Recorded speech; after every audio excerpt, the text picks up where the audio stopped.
और जज आते नहीं ऐसे प्रोग्रामों में, आपको बता दूं, प्रोटोकॉल होता है, मगर ये आपके साथ लगाव है, सामाजिक मुद्दों से उस ज़मीन से जुड़े हुए हैं।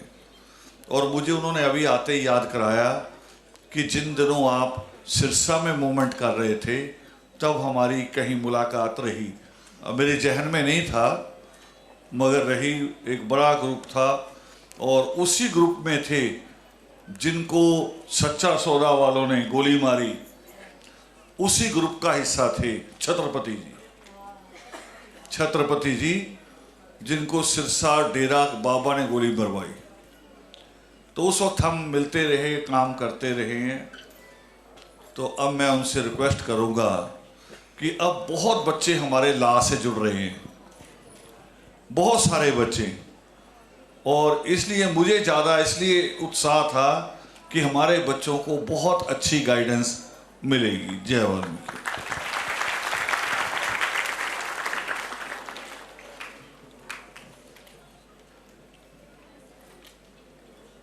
सबको नमस्कार। आदरणीय दर्शन रत्न रावण जी और सभी उपस्थित गण,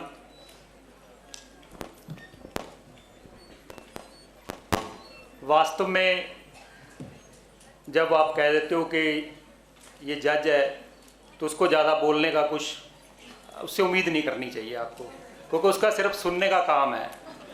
तो सामने खड़े हैं, वो सुन रहा है, उसको बोलने के लिए ज़्यादा कुछ नहीं होता, बस फिर वो अपने स्टेनो को लिखवाने का काम होता है। जो कोर्ट के सिस्टम को जानते हैं उनको तो ये पता ही है। तो इसीलिए कभी कभार जब हम इस तरह से फंस जाते हैं तो उसमें से निकलने के तरीके भी फिर यहीं से ही मिलते हैं। अभी आपने सुना जसबीर जी को, तो वैसे ही ज़्यादा बोलने का काम इनको ही है, इनके पास ही है। तो इसलिए मुझे ज़्यादा ज़रूरत भी नहीं पड़ती, मतलब वहाँ तो कोई नहीं बोलने देता मुझे, तो घर में आप सोच सकते होंगे कितना बोलता हूँ मैं। This is on A lighter note. वास्तव में मैं यहाँ बहुत साल पहले भी सोचता था, आना चाहता था, लेकिन अब आए तो वास्तव में यहाँ से बहुत प्रेरित होने वाला माहौल है। मतलब हम क्या प्रेरित करेंगे, हम तो खुद आपसे इतने ज़्यादा मोटिवेटेड हैं, इतने ज़्यादा प्रेरित हैं।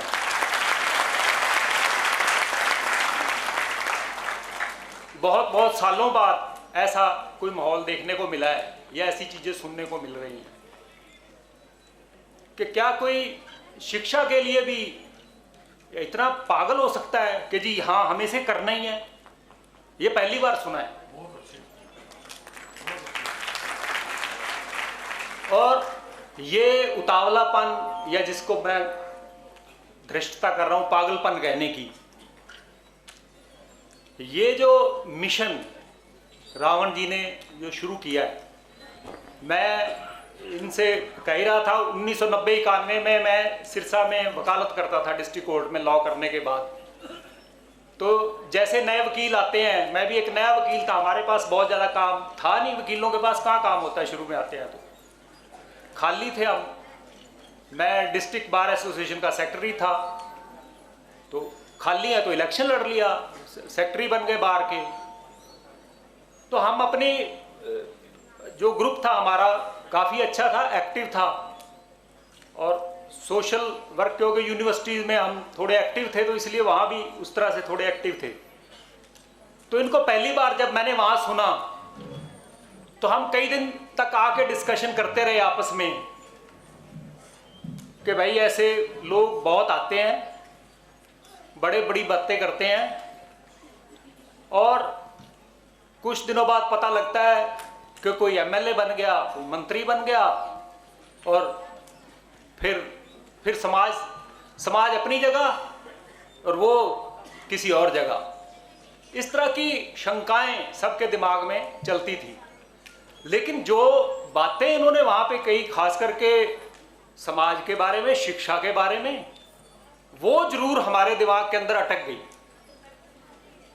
और आमतौर पे जब आप वकालत में आते हो तो पढ़ाई लिखाई का काम छूट जाता है, काम आता नहीं है आपके पास जिसको लेके आप पढ़ो, और वैसे पढ़ाई छूट जाती है। ये सबसे बड़ी गलती होती है। और उन दिनों में तो ये होता था कि किसी भी जुडिशरी के कॉम्पिटिटिव एग्जाम के लिए 3 साल का जो टाइम था वो प्रैक्टिस कंपलसरी थी, तो 3 साल वहाँ पोस्टें भी नहीं निकलती थी। इस तरह से हम खाली जैसा माहौल था पर उसकी तैयारी, लेकिन उस मोटिवेशन से हमने पढ़ना शुरू किया, तैयारी पूरी करनी है और किताबें उधर उधर की पढ़ रहे थे। तो मैं जो बात कहना चाह रहा हूँ कि 2011 में जो जनगणना हुई है जिसमें उन्होंने कहा कि जो हिंदुस्तान में 74% लोग जो हैं वो पढ़े लिखे हैं। सरकार का पढ़े लिखे का मतलब है अगर जिसको कोई अक्षर पढ़ना आता है या लिखना आता है, वो क्लासें नहीं गिनती है, किसने 2 क्लास पढ़ी हैं या 3 क्लास पढ़ी है, ऐसे लोग 74% हैं। और औरतों के बारे में कहा वो 63% हैं। और मतलब आपको हैरानी होगी कि 2011 की जो सेंसस है उसमें 8 करोड़ 40 लाख लोग जो बच्चे हैं उन्होंने स्कूल का मुंह नहीं देखा, वो स्कूल में गए ही नहीं। और उनमें जो आंकड़े, जो सरकारी आंकड़े हैं, उसमें जो मेजॉरिटी बच्चे हैं 80%, 85% बच्चे वो सिर्फ और सिर्फ जो है मार्जिनलाइज सेक्शन से हैं, शेड्यूल कास्ट, शेड्यूल ट्राइब्स, उनसे हैं। तो कहाँ स्कूलों में जा कहाँ रहे हैं? पूरी की पूरी पीढ़ियां की पीढ़ियां जो हैं वो असाक्षर चल रही हैं। और जब मैं अपना समय याद करता हूं तो हमारी मतलब माँ को, बाप को, किसी को कोई पढ़ाई का कुछ पता ही नहीं। सिर्फ उनके दिमाग में ये था कि ठीक है पढ़ना जाओ स्कूल। स्कूल का मतलब वही था जैसे कहते थे स्कूल जाना और आना, ये पढ़ाई थी, क्योंकि कोई गाइडेंस नहीं थी। तो अब ये जो एक मंच बन गया है जिसके माध्यम से आपको इतनी बड़ा जो एक मोटिवेशन का, एक प्रेरणा का स्रोत बन गया है, और इन्होंने पूरी अपनी जिंदगी जो है इस पे लगाई है रावण जी ने, सिर्फ इसलिए कि आपकी जिंदगी बदले।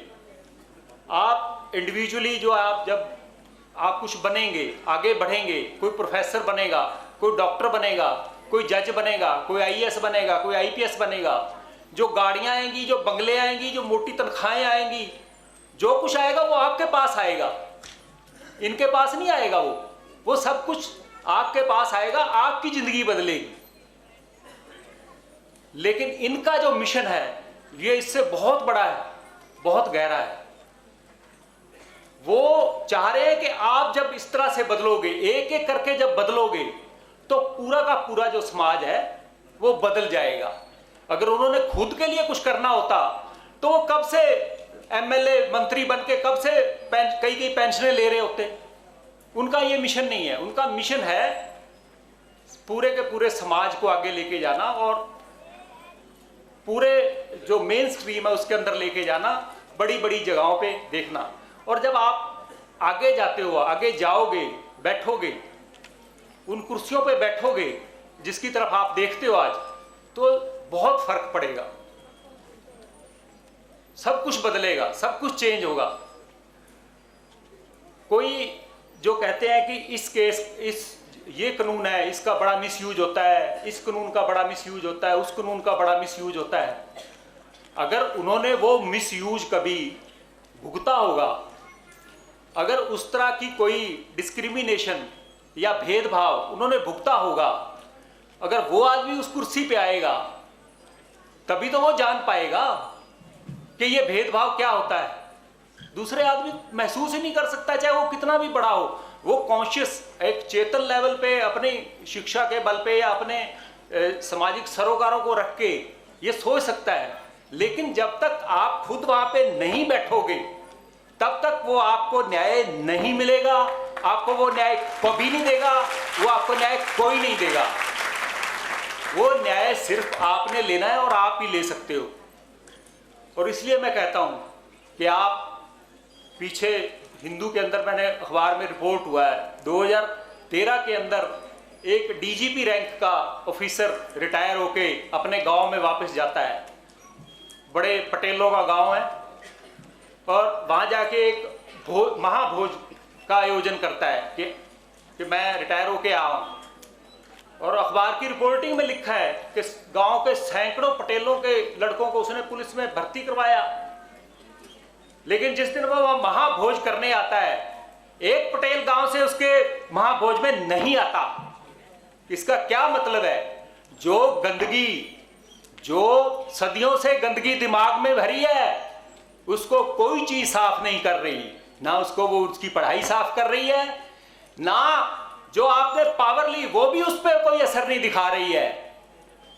तो जो बीमारी है वो बहुत ज्यादा गहरी है। इतनी जितनी हम उसको ऊपरी ऊपरी गुड्डी गुड्डी करके नाइस नाइस करके उसको कोशिश कर रहे हैं, वो नहीं जाने वाली है। उसको नीचे तक जाके कुरेद के निकालना पड़ेगा, फोड़ा तब साफ होगा ये जाके। इसके लिए जिंदगियां, पीढ़ियां लगेंगी और लगानी पड़ेंगी, क्योंकि ये एक पीढ़ी में नहीं हुआ है। इसमें सैकड़ों पीढ़ियों ने जिल्लत, गरीबी, भुखमरी, ये सारी चीजें भोगी हैं। अब अगली पीढ़ियों को इसके लिए लड़ना पड़ेगा, और लंबा लड़ना पड़ेगा, पूरी तैयारी के साथ लड़ना पड़ेगा। और खाली आप अफसर बन गए, जज बन गए, आईपीएस बन गए, डॉक्टर बन गए, आपके बच्चे तो चले जाएंगे अच्छी जगह पे, आपको तो मौका मिल गया। और ये छोटी बात नहीं है, ये बहुत बड़ी बात है कि समाज के एक बड़े हिस्से को आपने उसमें से निकाल दिया। लेकिन जो पीछे रह गए उनके लिए भी सोचना पड़ेगा, उनके लिए मेहनत करनी पड़ेगी, और उसके लिए ही ये मंच है, और उसको ही आगे लेके ये मंच जाएगा। और उस सोच के साथ अगर आप जो प्रयास कर रहे हैं, अगर ये करते रहेंगे, लगातार करेंगे, तो मुझे पूरा विश्वास है कि जो इन्होंने सपने की बात पहले भी की किसी ने यहाँ मंच से, कहते सपने वो नहीं होते जो रात को सोने पे आते हैं, सपने वो होते हैं जिनको दिन में लेते हैं, और उस सपने को जीने के लिए रात को नींद नहीं आती, उस सपने को पूरा करने के लिए रात को नींद नहीं आती। फिर ये वो सपना है जिसके लिए इन्होंने, रावण जी ने अपनी पता नहीं कितनी रातों की नींद गंवाई है। अगर आप इनके साथ मिलके अपनी रातों की नींद गंवाएंगे, तब जाके ये सपना इनका पूरा होगा, तभी जाके आप उस जगह पे जहां ये लेके जाना चाहते हैं वहां पहुंचेंगे। और आप इनके अंदर इतना आपने विश्वास समाज का है, आपका है, और उस समाज उसको और गहरा करेंगे। उनके कहने पे जो वो जिस तरह से चला रहे हैं, कितने सालों से पूरी जिंदगी उन्होंने इसके अंदर लगा दी है, तो आप अगर उनके सिर्फ वो आपका हाथ पकड़ के आपको चलाने की कोशिश कर रहे हैं, आप सिर्फ उंगली पकड़े रहिए, वो अपने आप आपको रास्ते पे ले जाके उस मंजिल तक पहुंचा देंगे। बस विश्वास रखिए तो आपको सही रास्ते पे ले जा रहे हैं। इन्हीं बातों के साथ मैं अंत में सिर्फ यही कहूँगा कि आपने यहाँ हमें आने का मौका दिया, मुझे बोलने के लिए ये यहाँ पे ये मंच दिया, इसके लिए मैं बहुत आपका आभारी हूँ। और पहले जैसे जसबीर ने बताया कि वहाँ पे एक फ्री कोचिंग जो है जुडिशल ऑफिसर्स के लिए दे रहे हैं, जिसमें हरियाणा के 8 बच्चे जो हैं वो आ चुके हैं, उसके अंदर इंटरव्यू उनके चल रहे हैं, मेंस उनका क्लियर हो चुका है। तो जो भी हमारे यहाँ से बच्चे वहाँ आना चाहें, हमारा कंटैक्ट नंबर है इनके पास, तमसा के पास है, तो आप वहाँ पे कंटैक्ट कर सकते हैं, और वो जितनी भी हमारे से हेल्प होगी हम आपकी हेल्प करेंगे। Thank you so much.